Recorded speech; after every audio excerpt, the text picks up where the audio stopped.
किसान भाइयों नमस्कार, स्वागत है आप सभी का कृषि समाचारों के आज के इस अंक में। सबसे पहले नजर डालेंगे प्रमुख सुर्खियों पर। बढ़िया मौसम ने बढ़ाई तिलहन की बुआई, जूट और सनई बनाएगी किसानों को आत्मनिर्भर। हरचंदपुर के किसानों ने बदली सूरत, शुरू की अपनी मंडी और बढ़ी हुई ठंड से हुआ गेहूं को फायदा। अब कृषि समाचार विस्तार से। बढ़िया मौसम के चलते इस बार प्रदेश में तिलहन का रिकॉर्ड उत्पादन होने का अनुमान है। जनवरी तक प्राप्त आंकड़ों के अनुसार इस बार तिलहनी फसलों में शामिल सरसों, राई, अलसी और तुरई की बुआई का रकबा पिछले कई सालों के मुकाबले बढ़ा है। इस बार राई, सरसों, अलसी और तुरई की बुआई 1222.971 हजार हेक्टेयर में की जा चुकी है, जबकि पिछले साल इसकी बुआई 1160.291 हजार हेक्टेयर में हुई थी। कृषि विभाग के अधिकारियों के अनुसार इस बार मौसम बुआई के अनुकूल था और विभाग की तरफ से किसानों को सभी सुविधाएं समय पर उपलब्ध करा दी गई थी, जिसके चलते प्रदेश में इस बार रबी तिलहन की बुआई अधिक मात्रा में हुई है। इससे उम्मीद है कि कृषि विभाग तय किए गए लक्ष्य को आसानी से प्राप्त कर लेगा। देश विदेश में जूट की बड़ी मांग को पूरा करने के लिए कृषि विभाग प्रदेश में जूट और सनई की खेती को प्रोत्साहित करेगा। इसके लिए प्रदेश के 5 जिलों को जूट और 30 जिलों को सनई की खेती के लिए चुना गया है। इसमें बहराइच, श्रावस्ती, बाराबंकी, सीतापुर और लखीमपुर खीरी प्रमुख रूप से शामिल हैं। जूट की खेती के लिए प्रदेश में कृषि योग्य बेकार भूमि का उपयोग किया जाएगा। जूट की खेती से एक तरफ जहां कृषि और व्यापार में पैकेजिंग और भंडारण के लिए इस्तेमाल होने वाली बोरियों के लिए कच्चे माल की आपूर्ति प्रदेश में होगी, वहीं जूट के थैले, सजावटी सामान और हस्तशिल्प के माध्यम से प्रदेश के कुटीर उद्योग को भी बढ़ावा मिलेगा। बताते चलें कि कृषि विशेषज्ञों के अनुसार रेशा वाली फसलों, खासकर जूट और सनई की खेती से मिट्टी की उपजाऊ शक्ति बढ़ती है। रायबरेली के हरचंदपुर ब्लॉक के आसपास के मिर्च किसानों को अपनी मिर्च औने पौने दाम पर आसपास बेचनी पड़ती थी। इससे परेशान होकर उन्होंने इस समस्या का एक नया रास्ता निकाला और गांव में ही मिलकर एक छोटी मोटी मंडी शुरू कर दी। इन किसानों ने अपने खेत में मिर्च बोकर उसे लखनऊ में बेचने की योजना बनाई और उसे अच्छी कीमत में लखनऊ मंडी में बेच आए। इसके बाद उन्होंने आसपास के दूसरे किसानों को भी मिर्च खरीदना शुरू किया। पिछले साल काम शुरू करने वाले इन किसानों की मंडी में अब भीड़ जुटने लगी है। स्थानीय किसानों के अनुसार पहले सब्जी वाले घर आकर मिर्च ले जाते थे और जो भाव वो लगाते थे उसी में मिर्च उन्हें बेचना पड़ता था, लेकिन अब इस मंडी के माध्यम से 10 से 15 रुपए प्रति किलो का फायदा होने लगा है। इस बार बढ़ी हुई ठंड और कोहरे से किसानों के चेहरे पर खुशी देखने को मिल रही है। कृषि वैज्ञानिकों के अनुसार इस बार कड़ाके की ठंड को देखते हुए गेहूं की बम्पर पैदावार होने का अनुमान है। विशेषज्ञों का कहना है कि सर्दी से गेहूं में फुटाव ज्यादा बढ़िया होगा और पैदावार बढ़ेगी। गेहूं के पौधे के अंदर टेलरिंग बढ़ेगी और इससे हर टिलर पर एक बाल निकलेगा। जितने ज्यादा बाल निकलेंगे, पैदावार उतनी ही ज्यादा बढ़ेगी। गेहूं की बुआई के कुछ दिन बाद पड़ने वाली ओस गेहूं के लिए काफी लाभदायक है। ओस से गेहूं की 5 से 7% पानी की कमी पूरी हो जाती है। इस बार बढ़ी हुई ठंड से जहां आम जनजीवन को परेशानियों का सामना करना पड़ा, वहीं गेहूं की फसल के लिए बढ़ी हुई ठंड और कोहरा काफी लाभदायक माना जा रहा है। किसान भाइयों, कृषि समाचारों के बाद आइए अब जानकारी लेते हैं औसत मंडी भावों की।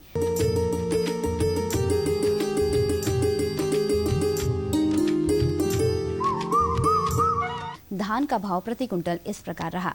लखनऊ की मंडी में धान 1340 रुपए प्रति कुंटल, फैजाबाद में 1470 रुपए, गोंडा में 1450 रुपए और शाहजहांपुर की मंडी में 1480 रुपए प्रति कुंटल के भाव रहा।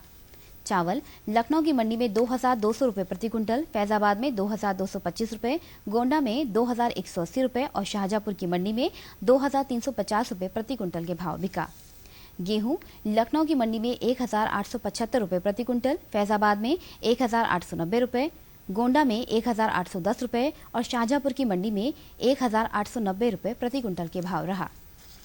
मसूर लखनऊ की मंडी में 6300 रुपए प्रति कुंटल, फैजाबाद में 6500 रुपए, गोंडा में 6750 रुपए और शाहजहांपुर की मंडी में 6965 रुपए प्रति कुंटल के भाव बिका।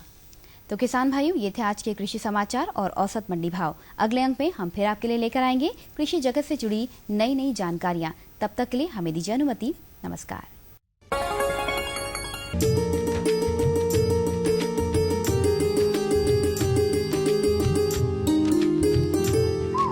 समय पर खाद, समय पर पानी, रोग कीट पर रहे निगरानी, पैदावार बढ़ेगी निश्चित, बात हमारी जिसने मानी। बहनों भाइयों, अपने खेत पर समय पर खाद, समय पर पानी देना चाहिए अगर आप अच्छी पैदावार चाहते हैं, और निरंतर निगरानी की भी बड़ी आवश्यकता होती है।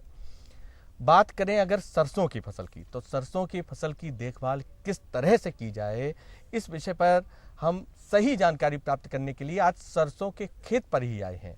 और इस विषय पर जानकारी देने के लिए आज हमारे बीच में उपस्थित हैं कृषि विभाग हैदरगढ़ बाराबंकी के विशेषज्ञ सुशील कुमार तिवारी जी। सुशील जी, आपका बहुत बहुत स्वागत है।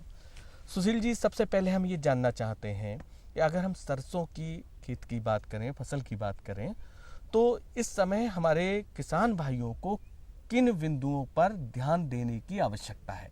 जिन किसानों ने समय से बुआई कर दी है उनके खेत में इस समय स्थिति ये होगी कि फलियां बनकर और दाने की अवस्था में आ गए हैं जी। तो उनको समय समय पर अपनी खेत की निगरानी करते रहना चाहिए। मौसम अच्छा चल रहा है, उसमें माहू का प्रकोप होने की संभावना बहुत कम है, लेकिन अगर वो अपने खेत पर बराबर निगरानी करते रहेंगे, अगर उसकी कोई संभावना दिखाई पड़ती है तो उसको जो है सही समय पर उपचार उसका कर सकते हैं। सुशील जी, जैसे हम इस खेत में खड़े हैं, सरसों का खेत है, तो अगर इस फसल की बात करें तो ये क्या अवस्था है इसकी? अगर जिस खेत पे हम लोग खड़े हैं इसमें पुष्पावस्था चल रही है और इसमें फलियां भी बन रही हैं, तो इस स्थिति में इसकी लगातार निगरानी हमको करते रहना चाहिए।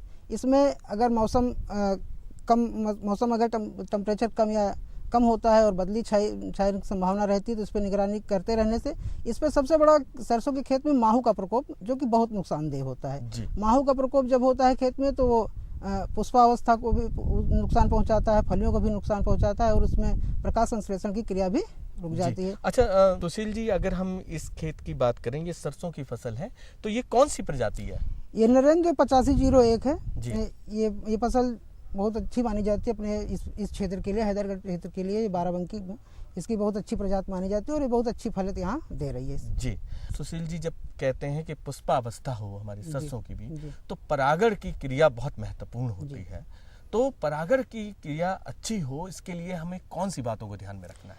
देखिए, सरसों के खेत में जब परागण की बात हम करते हैं तो उस समय अगर मौसम अच्छा है और आजकल जो मधुमक्खी जो पालन कर रहे हैं लोग, वो लाके जगह जगह अपने बॉक्स लगाते हैं। अगर जो मधुमक्खी आके खेतों में इससे रस चूसती है, इस फूल से दूसरे फूल पे जब वो बैठती हैं तो उससे परागण क्रिया अच्छी होती है। उस समय हमको सबसे विशेष ध्यान ये देना चाहिए कि हमको कीटनाशकों का प्रयोग नहीं करना चाहिए। अगर कीटनाशकों का हम प्रयोग कर रहे हैं तो उस परिस्थिति में क्या होता है, परागण की क्रिया जो मधुमक्खियों के द्वारा हो रहा है वो थोड़ा सा धीमी पड़ जाती है। तो अगर हमें आवश्यकता नहीं है तो हम कीटनाशकों का प्रयोग करने से बचें। जैसे इस खेत में भी हम देख रहे हैं कि मधुमक्खियां काफी मात्रा में भ्रमण कर रही हैं, तो इस खेत में परागण की क्रिया बहुत अच्छी चल रही है। और अगर ऐसे मौसम रहा तो इस पे जो इसकी फलत पे बहुत अच्छा प्रभाव पड़ेगा, इस पे फलत भी बहुत अच्छी आएगी। अच्छा सुशील जी, अगर हम सिंचाई की बात करें तो अगर इस खेत के परिप्रेक्ष्य में बात करें तो क्या अब इसमें सिंचाई की आवश्यकता है या किसी तरह के उर्वरकों की आवश्यकता है? देखिए, सरसों के विषय में अगर हम सिंचाई की बात करते हैं तो पहली सिंचाई हम फसल पे 30 से 35 दिन पे करते हैं और दूसरी सिंचाई हम 55 से 65 दिन पे करने की सलाह देते हैं किसानों को। लेकिन अगर आवश्यक इस समय जो इस खेत में हम खड़े हैं, लगभग इसकी पहली सिंचाई हो चुकी है और इसमें पुष्पावस्था चल रही है। जब इस पे दाने बनने की अवस्था आएगी, जो उस समय 55 से 65 दिन का समय लगभग आ जाता है, तो उस समय अगर इसमें हम देखते हैं कि इसमें नमी कम है तो उस समय हम इस पे जो है सिंचाई की हमें आवश्यकता पड़ेगी और उसमें हम सिंचाई करेंगे। सुशील जी, जैसे आपने दाने बनने की बात कही, तो दाना हमारा अच्छा बने इस फसल में, इसके लिए हमारे किसान भाइयों को क्या बात को ध्यान में रखना है? सबसे पहले जब किसान भाई दाने बनने की वो हमारे जब खेत की शुरुआत, जब तैयारी की शुरुआत होती है, हमें उसी समय से इस पर ध्यान देना पड़ता है कि जब हमारी फसल कैसे अच्छी हो। जब उसमें संतुलित उर्वरक का प्रयोग की जब बात आती है तो उसमें मृदा परीक्षण के आधार पर जब हम संतुलित उर्वरकों का प्रयोग करते हैं और उसमें सबसे मुख्य चीज़ होती है नाइट्रोजन, फास्फोरस और पोटास के साथ साथ इसमें सल्फर की जो सल्फर तत्व होता है वो दाने बनने में और उसमें जो तेल परसेंटेज है उसको बढ़ाता है। तो हमें सबसे उस खेत की तैयारी के समय से ही ध्यान देना चाहिए और अगर हम बढ़िया उस पर खेत की तैयारी के समय से उर्वरकों के उस पर विशेष ध्यान देते हैं तो हमारे दाने बनने में और तेल के परसेंटेज में अच्छी वृद्धि होती है। जैसे अगर हम सरसों की बात करें तो कई तरह के पादप रोग हैं जिनसे हमारे फसल को बड़ा नुकसान होता है, तो वो कौन कौन से रोग हैं और हमारे जो किसान भाइयों को आप क्या सलाह देना चाहते हैं, किस तरह के रोग हों और तो वो क्या करें? सरसों के विषय में पादप रोग से संबंधित वानस्पतिक अवस्था में ज़्यादा देखने को मिलते हैं। सबसे पहले इसमें पत्ती झुलसा लगता है, जो कि वो पत्तियों पे गहरे भूरे रंग के धब्बे बन जाते हैं और छल्ले के रूप में वो पत्तियों पे दिखाई पड़ते हैं। अच्छा, छल्ले के रूप में, छल्ले के रूप में दिखाई पड़ते हैं जी। एक आता है सफेद गिरोई रोग, हम्म, वो भी पत्तियों पे वानस्पतिक अवस्था में ही ज्यादातर दिखाई पड़ते हैं। और उस पे क्या होता है, उस पत्तियों में सफेद रंग के नीचे की तरफ छल्ले बन जाते हैं। जी। और इसी से संबंधित एक रोग आता है तुलासिता रोग। तुलासिता रोग आता है, तो उसमें क्या होता है, नीचे की तरफ फफूंद लिए हुए सफेद छल्ले बनते हैं और ऊपर जो है उसको हल्का पीला दिखाई पड़ता है। इन सब के उपचार के लिए कॉपर ऑक्सीक्लोराइड का छिड़काव करते हैं, जी जी, यम 45 का छिड़काव करते हैं। और जो तुलासिता और गिरोई रोग का जो होता है उसमें रिडोमिल यम जेड 72 2.5 लीटर प्रति हेक्टेयर के हिसाब से इसका छिड़काव, 2.5 लीटर प्रति हेक्टेयर के हिसाब से इसका छिड़काव। तो कितनी बार छिड़काव हमें करना पड़ता है? वैसे ये रोग बहुत सरसों में बहुत कम दिखाई पड़ते हैं। अगर कभी दिखाई पड़ते हैं, अगर उसका प्रकोप ज्यादा बढ़ रहा है तब किसानों को इसको सलाह दी जाती है कि इस पे छिड़काव करें, नहीं तो उससे जो है उनको अगर उस पे अगर ये देखा जाता है कि इस पे बहुत ज्यादा नुकसान नहीं है तो इसको जो है उसको समसामयिक घटना उससे बता के उसको उस पे जी। सुशील जी, जिस खेत में हम खड़े हैं, क्या इसमें भी किसी तरह के रोग लगने की संभावना है? वैसे ये फसल तो बहुत अच्छी चल रही है, इसमें दिखाई किसी प्रकार का ना रोग दिखाई नहीं दे रहा है। और अगर इसमें संभावना वैसे अब है भी नहीं, अगर दिखाई देती है तो इस पर किसान को सलाह दी जाएगी कि इस पे इन दवाओं का छिड़काव करके इसको। जी। सुशील जी, आपने रोग की बात करी, कीट भी हमारे बहुत नुकसान पहुंचाते हैं हमारी फसल को। तो हमारी सरसों की फसल को वो कौन कौन से कीट हैं जो नुकसान पहुंचा सकते हैं और उसके लिए हमारे किसान भाई क्या करें? सरसों की फसल में लगभग 2-3 तरीके के कीट जो ज़्यादा नुकसान पहुंचाते हैं। सबसे पहले हम आरा मक्खी की बात करते हैं। आरा मक्खी एक काले रंग की घरेलू मक्खी के आकार की 4 से 5 मिलीमीटर लंबी मक्खी होती है और वो उसके जो अंडरोपक हैं वो आरे के समान होते हैं। अच्छा। जो कि पत्तियों को बाहर से अंदर की तरफ खाते हैं और गोल आकार का छेद बनाते हैं। तो हमारी फसल जब किस अवस्था में पहुंचती तब ये लगने की संभावना है? ये जब 35 से जब 40 दिन के ऊपर जब फसल चलती है, जब इस फसल जब हरी भरी दिखाई पड़ती है, जो आप देख रहे हैं ये फ्लावर, इससे लगभग 15 दिन पहले की फसल उस पर ज्यादा ये आरा मक्खी की प्रकोप दिखाई देता है। तो सरसों के सबसे मुख्य कीट है वो माहू है। ये पंखदार और बिना पंखदार सिलेटी और हरे रंग के कीट होते हैं जी। ये तना, पत्ती, फल और फूल सब ये इनके रस चूसते हैं। और जब ये उसमें होता है ये मधुस्राव, जब ये इसके रस चूसने के बाद ये पत्तियों पे मधुस्राव अपने छोड़ देते हैं जिसपे काले रंग के फफूंद बन जाते हैं। जब ये काले रंग के फफूंद बन जाते हैं तो जो इस समय हमारी चमकीली धूप है ये प्रकाश संश्लेषण की क्रिया को बाधित करती है, जिससे हमारी फसल को बहुत ज्यादा नुकसान होता है। और उस परिस्थिति में हमको समय समय पर निगरानी खेती करते रहना चाहिए। अगर ऐसी स्थिति आ जाती है, अगर उसका प्रकोप बहुत ज़्यादा बढ़ जाता है तो अपनी फसल को बचाना संभव नहीं रहता। इसलिए किसान भाइयों के सलाह दी जाती है बराबर कि वो अपने खेत की माहू कीट से बचाने, सरसों की सबसे मुख्य ये कीट है, इसको बचाने के लिए वो बराबर अपने खेत की हफ्ते में 2 बार 3 बार उस पर निगरानी करते रहें। अगर कहीं कहीं पे उनको कीट दिखाई पड़ते हैं तो उनके तनों को तोड़कर वो मिट्टी में दबा दें या उनको जला दें, इससे उनको फैलने की संभावना कम होती है। कभी कभी सुशील जी देखा गया है हमारे किसान भाई इतने घबरा जाते हैं कि कहीं माहू का प्रकोप ना हो जाए और कहीं किसी और रोग का प्रकोप ना हो जाए, इसके लिए पहले से वो कीटनाशक छिड़कने लगते हैं। क्या ये सही है या किस तरह की सावधानी बरतनी चाहिए? नहीं, ये तो बिल्कुल सही नहीं माना जाएगा। अगर वो पहले से अपने कीटनाशक का प्रयोग कर रहे हैं तो जो उसमें आपको सबसे मुख्य चीज बताई गई परागण की क्रिया बाहर से जो मक्खियों का आना है वो नहीं हो पाएगा। अगर वो आती भी हैं तो उनको नुकसान होगा।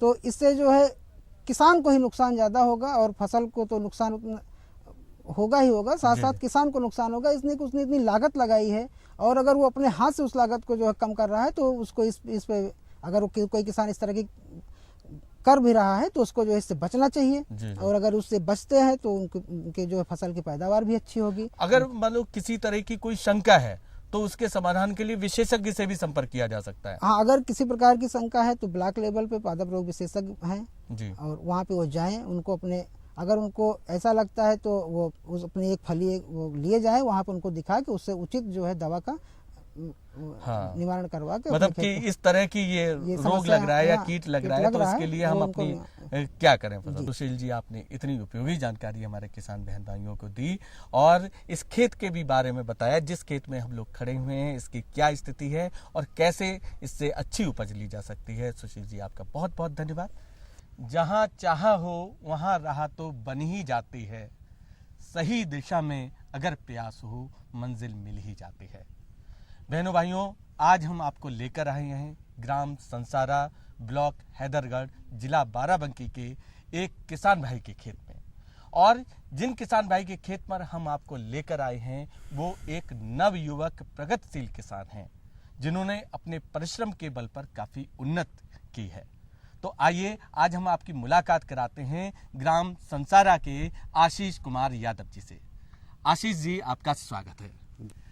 आशीष जी, सबसे पहले हम ये जानना चाहते हैं, जब आपको कोई नव युवक प्रगतिशील किसान कहकर बुलाता है तो आपको कैसा महसूस होता है? सर, हमें बहुत अच्छा लगता है कि जैसे लगता है कि हमें जैसे कोई उपाधि, जैसे कोई एक डॉक्टर कहते हैं, इंजीनियर कहते हैं, इस तरह हमें नवयुवक किसान कहा जाता है, तो हमें बहुत अच्छा लगता है जी।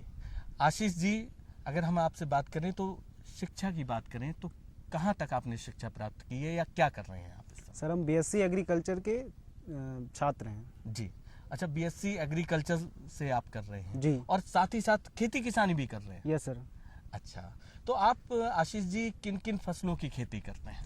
सर, हम सरसों, चना, गेहूं जी, और वैसे तो धान, कई फसलों की खेती करते हैं जी।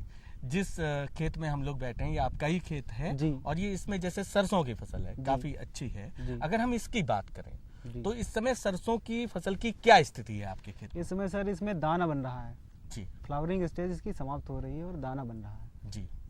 जैसे आप, ये बहुत अच्छी फसल है, इस अच्छी फसल के पीछे क्या राज है? सर, इस अच्छी फसल के पीछे किसान के लिए सबसे ज़्यादा मायने रखता है समय। जी। उसको हर चीज़ अपने टाइम पे करनी चाहिए। हम इस फसल के लिए पहले से क्रॉपिंग स्कीम तैयार कर चुके हैं। जैसे हमने बीएससी एग्रीकल्चर में पढ़ा है जी, कि किसान को पहले क्रॉपिंग स्कीम पहले तैयार करनी चाहिए। जी। जैसे सरसों की फसल की बात करें तो ये क्रॉपिंग स्कीम की जिसकी आप बात कर रहे हैं, ये क्या है? मतलब किस तरह से आपने तैयार की जो इतनी अच्छी फसल है? क्रॉपिंग स्कीम का मतलब ये होता है कि हम पूरे साल का पूरा फसल चक्र एक पहले ही तैयार कर लेते हैं। जी। तो इसकी तैयारी हमने पहले धान से ही शुरू कर दी। इस खेत में हमें सरसों लेना था, इसलिए हमने इसमें जल्दी पक जाने वाला धान लगाया और धान लगाने के बाद फिर हमने इसमें सरसों की बुआई की जी, अक्टूबर में। अच्छा, ये जो सरसों की आपकी फसल है ये किस प्रजाति की है? कौन सी प्रजाति आपने ये सर चुनी? बायर की केसरी है, बायर क्रॉप साइंस की, जी।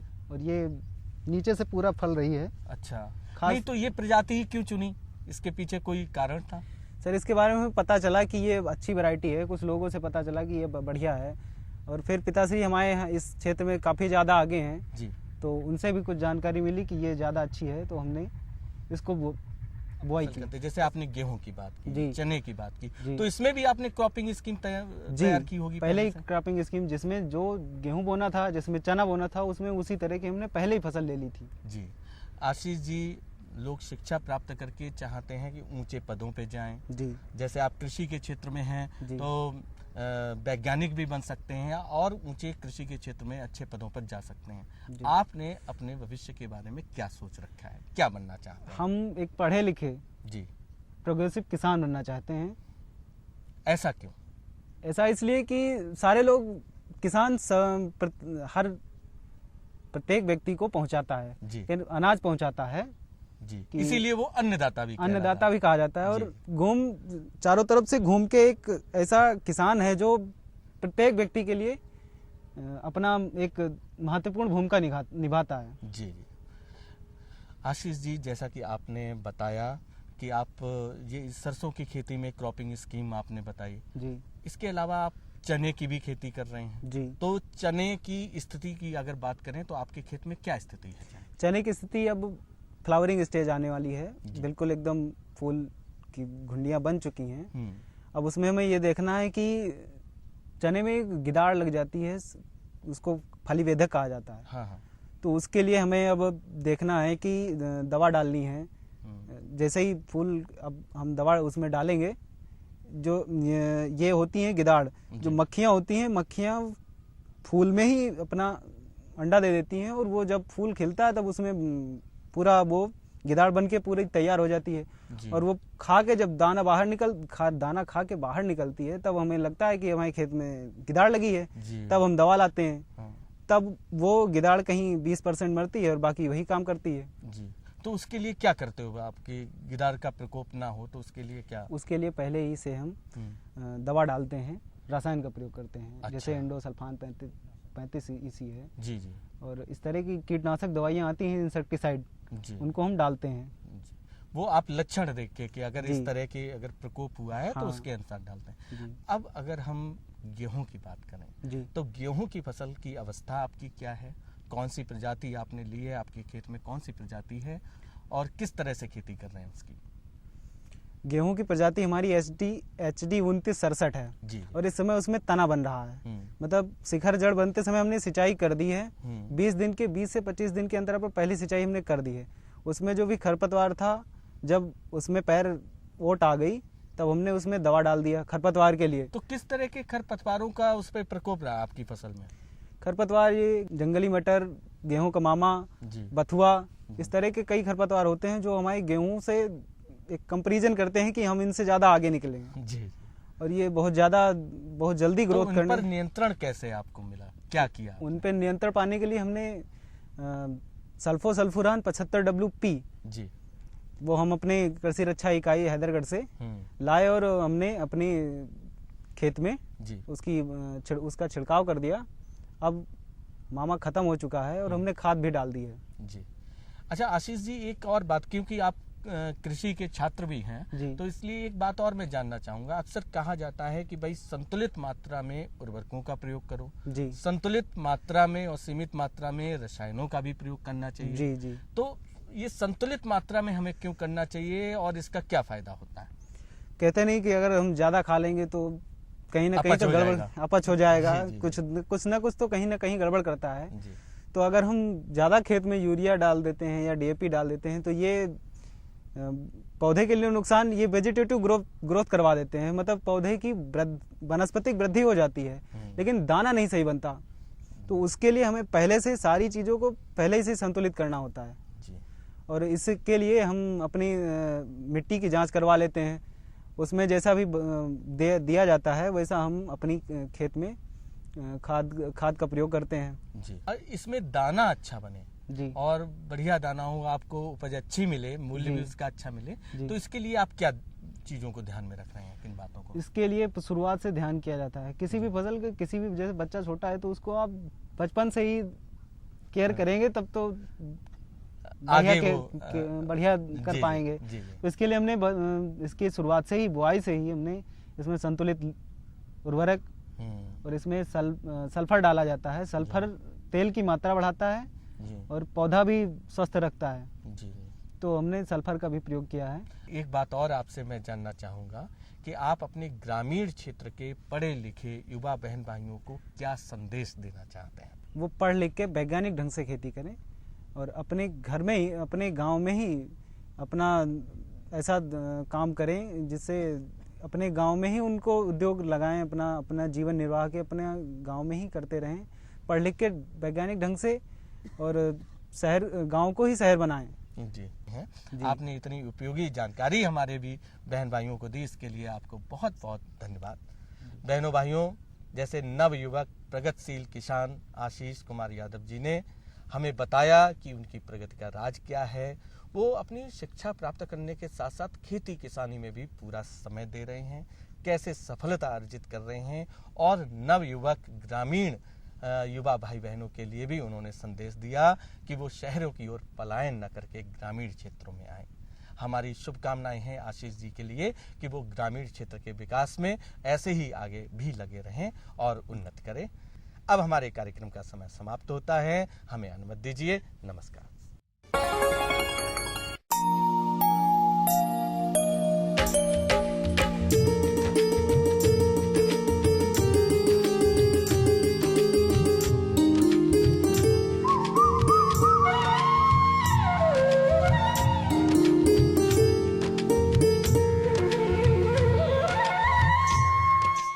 खेती की जानकारी के बाद अब प्रस्तुत है मौसम समाचार। मौसम में पिछले दिनों तेजी से बदलाव देखने को मिला। पश्चिमी विक्षोभ के सक्रिय होने से कल और आज हुई बारिश और हवा ने ठंड और भी बढ़ा दी है। आने वाले दिनों में संभावना है कि अधिकतम औसत तापमान लगभग 19 से 23 डिग्री रहेगा। वहीं न्यूनतम तापमान औसत रूप से 9 से 11 डिग्री सेल्सियस रहने की संभावना है। इस दौरान हवाएं औसतन 5 से 13 किलोमीटर प्रति घंटे की गति से चलने की उम्मीद है। तो किसान भाइयों, ये थे मौसम समाचार। कुछ और नई जानकारियों के साथ हम फिर मिलेंगे अगले अंक में। तब तक के लिए हमें दीजिए अनुमति। नमस्कार।